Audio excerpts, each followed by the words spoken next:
Hi, hello. And hey, I'm Josh. And today I'll be showing you how to assemble a computer the right way here in my very own bedroom. The first thing you want to do is make a good setting, maybe even romantic. After all, your hands will be inside the computer, so I'm sure it wouldn't mind if you lit a candle or two. So the next thing we need to do is open the computer case door, because after all, we are working inside the computer. And on these cases, there's usually a knob over here that activates a sliding mechanism somewhere back here, but on this case, I don't think there is one, so we have to go in manually, which isn't a problem. Just give it a couple bangs, pry it open right in there, and just work with it real good. Usually get in there pretty good the first time. But yeah, just keep working at it. Oh, you know what? This one does have a switch, so we'll just use the switch. So, okay, the first piece we're talking about that we'll be putting in the computer is this motherboard right here. Now, this particular motherboard is called the Mothership BioStar Asus 420-69SEX. And as you can see, it has 2 spots for RAM right here, which is a very good option. You want 2 spots, one's not enough.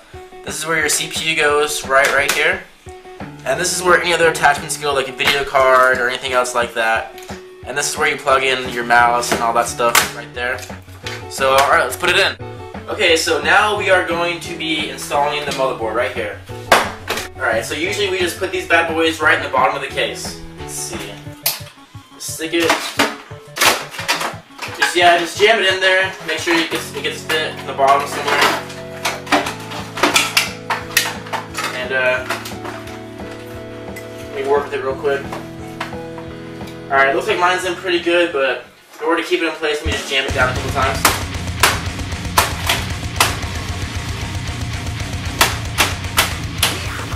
And alright, mine's in. Yeah, there we go. So the next piece we're putting in is the power supply. Now if you look down here, my power supply is already in here, which is okay. I'll tell y'all how to put it in. You just basically screw it up here in this top left corner here. Oh, don't worry, I didn't fall. Top left corner here. And I'm not too sure what all these things are for, but when I get my power supplies, I usually just go ahead and I start cutting them all off, because they just they just take up room inside your computer case. And you don't need that happening, because the more stuff you have in your computer case, the hotter it's going to get. So I just cut all of these cords off. They're not used for anything. Just give me a second. So this piece right here, the square box, this is where we insert the processor. And I don't know if y'all can see it from where y'all are viewing at home. I don't know. If y'all can see this silver bar here, that means that this piece has no processor in it. So before we put the processor in it, we have to break this silver bar off. It's okay, it's okay. That signifies that the processor is now in there. So now we have to put the now we have to put the processor in. Now the next piece we'll be putting in the computer is the heat sink that goes on top of the processor. Now what this does, it basically just keeps the processor cool. It dissipates heat off the processor. So let me go ahead and put this in. Now when we put this on, make sure you pound it on there extremely hard. So here we go. We're going to put it right on top of the processor. Just like, goes this way. Just like that. Just gotta smash it on there. Make sure it sticks on there. Well, sometimes I pour a bonding object between. Hold on 1 second, please. 1 second. So in order for these 2 parts to stick, because the processor does need to be stuck onto the heatsink, I'm going to apply just a little bit of coat, because that works very well as an adhesion to keep the 2 stuck together. So here we go. Put a little bit of coat on it. It's very important that the processor stays stuck to the heatsink, because it needs to dissipate the heat that comes off the processor. So just make sure that doesn't fall off. That does not fall off of it. I'm going to apply a little bit more. I don't think that was enough. I'll apply some orange soda or grape juice or whatever this is. I think it's Shriner Bock. I don't know. I'm just going to apply a little bit more. Alright, by now I think the processor will stick to the heatsink pretty well. So I'm going to put the processor on the heatsink. And there we go. It's stuck nicely, so we're now done We are now done applying the heatsink. Yeah, there we go. Alright. So the next piece of hardware that we will be putting into the computer is RAM.